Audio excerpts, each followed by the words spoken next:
Former New South Wales Premier Mike Baird stepped down from his role as Chief Customer Officer at the National Australia Bank. It's a shock move for the bank after he was previously considered a potential CEO candidate. So joining us live to discuss more of this is Ticky Fullerton, our business editor at Sky News. Ticky, thanks for your time.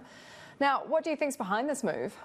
Well, you know, you say it's a shock move, and in a way for some people it might have been, but actually there have been rumours about Mike Baird looking to move on. The big question, jumped or pushed. I think possibly the thinking is that both sides decided that perhaps Mike Baird's future was not really at the NAB.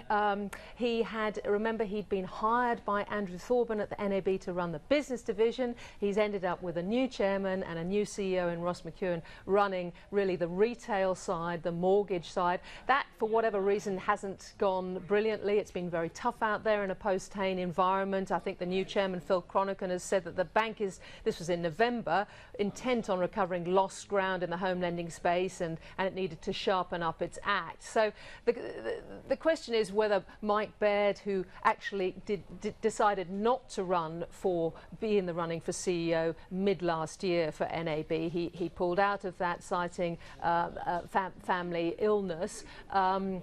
Whether he really felt that there was blue sky at the top in NAB now that Ross McEwen is there and is going to be driving change. He came over from RBS. Ross McEwen, on the other hand, may also have his own views about how he wants to turn around the mortgage retail side of the business, and I think that he's possibly got his eyes on an internal hire. I wouldn't be at all surprised if he doesn't bring back another Aussie who used to run St George Bank, who's currently at RBS, this guy Les Matheson.